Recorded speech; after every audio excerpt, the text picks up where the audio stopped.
The Mission Impossible franchise has had its ups and downs, yet it remains a series that continues to draw audiences in. While some films stand out more than others, could Rogue Nation have not just the best opening scene in the entire franchise, but one of the greatest of all time? Hello again, ladies and gents, and welcome to another Too True SMEG review where I break down the opening scenes of movies, TV shows, and video games. Today, we're looking at what might be the best of the post-numerical Mission Impossible films, Rogue Nation. Ask any fan which Mission Impossible movie is their favorite and you'll get a wide range of answers. There's no universal consensus. But when it comes to the most unforgettable opening scene, everyone immediately thinks of one thing: Ethan Hunt clinging to the side of an airplane as it takes off. Not everyone may know which specific movie this scene belongs to, but the opening scene was so original and gripping that it's one ingrained into our memories forever. Given that there's probably a general consensus that this is the best opening scene of all the movies, today we want to look at the specific reasons as to why that is, and whether or not it is the greatest opening scene to a movie of all time. If you're familiar with my videos, then you'll know that there are three categories we analyze to help in our review, which is the music, the storytelling, and how captivating as a whole the intro is.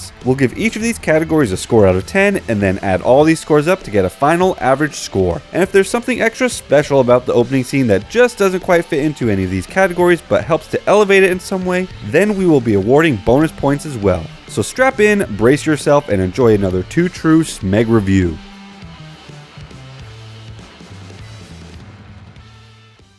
As always, we're kicking things off with the music. The opening scene begins with the classic spy-like sound we've come to expect from the Mission Impossible franchise. It starts off quiet and subtle, gradually building in intensity as Benji struggles to hack into the plane. The first half of the scene has a solid but unremarkable score. It's the signature Mission Impossible style, but nothing that particularly stands out. However, the moment Ethan Hunt enters the scene, we get brief snippets of the iconic Mission Impossible theme, teasing what's to come and giving fans an instant rush of excitement. But just as quickly, the music shifts back into the more ambient, tension-building thriller score. It's effective and fits the action well, but it's not something that sticks with the audience in a memorable way. Then comes the payoff. As Ethan finally secures the package and prepares to parachute off the plane, the full Mission Impossible theme kicks in, and in that moment, we know we're in for another wild ride. Without this final triumphant burst of the theme, the score would have just been fairly average. It's not that the music is bad. On the contrary, it complements each scene and enhances the tension perfectly, but it lacks that extra spark.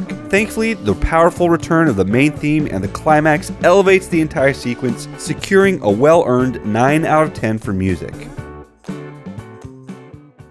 Now, let's talk about the storytelling. Action movie openings come in all shapes and sizes. Some are packed with so much detail that they become overwhelming, while others are pure chaos with little to no story beyond people fighting each other. Then there are openings like Mission Impossible Rogue Nation, which keeps the story itself simple, but makes the journey anything but, delivering a sequence that's both intense and hilariously complex as our heroes scramble to stop the package from leaving on the plane. Right away, we understand the stakes. Benji, Ethan, and William Brand are working together to prevent the package from getting away, and their only shot is hacking into the aircraft. But when that proves difficult and time is running out, Ethan Hunt is forced to make yet another death-defying decision. As he clings to the side of the plane for dear life while Benji frantically struggles to get the hack to work, we're strapped in for this wild, tension-filled ride. Ultimately, Ethan succeeds in securing the package, sealing off this high-energy opener in a classic Mission Impossible fashion. What makes the storytelling shine is its balance. On the surface, it's a straightforward mission, but the details add layers of humor and chaos. Luther assisting Benji from halfway across the world, the team knowingly breaking protocol, and the fact that Ethan's last-second plane stunt wasn't even plan A, B, or C, it was just pure desperation. These moments elevate what could have been a routine action sequence into something more engaging and memorable.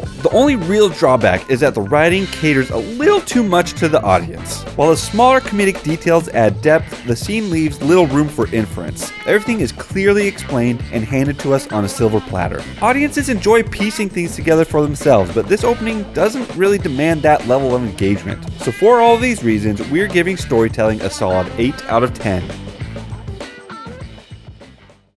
And now we've arrived at what is arguably the most important category of them all. How captivating is this opening scene as a whole? Let's start by identifying the dull moments. Benji explaining their predicament to William Brandt. No, that's actually pretty funny. Luther multitasking to assist Benji. No, that's pretty entertaining too. Honestly, there isn't a single truly boring moment in this entire sequence. If we really had to nitpick, maybe the brief moment when the pilots notice the cargo doors open might be a tiny lull, but even that's a stretch. The reality is, this opening scene is so engaging that its 5-minute runtime feels like a fraction of that. Between Benji's comedic struggles, Brandt exasperatedly reminding him for the 17th time that the package is still on the plane, and the heart-stopping climax of Ethan Hunt clinging to the aircraft mid-flight, every second is crafted to grab our attention, whether through humor or pure adrenaline. And let's not forget, this wasn't just a thrilling action sequence, this was a real stunt performed by Tom Cruise. Knowing that he actually hung onto the side of a plane as it took off makes the entire moment even that much more intense and immersive. For all of these reasons, we will be giving Captivation a well-deserved perfect 10 out of 10. So when we add all these scores up, we get a total of 27 out of 30, which averages out to 9 out of 10. A respectable score and a contender for claiming the title of the best opening scene to a movie of all time. My final thoughts on this opening scene. This is the moment that redefined what it means to start a movie with a bang. The reason why so many people still remember this sequence above all other Mission Impossible openings comes down to one thing: Tom Cruise's jaw-dropping airplane stunt. Clinging to the side of a real aircraft mid-flight was something no one had ever attempted before, at least not to my knowledge. And while Ghost Protocol was considered the franchise's soft reboot, this stunt right here is what truly revitalized this series for audiences. It sent a clear message: look at this insane stunt we pulled off, stick around to see what we'll do next. While I have mixed feelings about some of the more recent Mission Impossible films, I cannot deny my excitement for the franchise's final chapter. If this opening proved anything, it's that they're always willing to push the limits, and I can't wait to see what's next. Well, there you have it folks, my full review of the opening scene to Mission Impossible Rogue Nation. If you enjoyed this review, please leave a like, and if you'd like to see more content like this in the future, please even consider subscribing. And if there's an opening scene to a movie, TV show, or video game that you'd love to see be reviewed in the future, mention it in the comments and we may add that to the list. Anyways, thank you again for all the support and for sticking around for another Too True SMEG review. Until next time.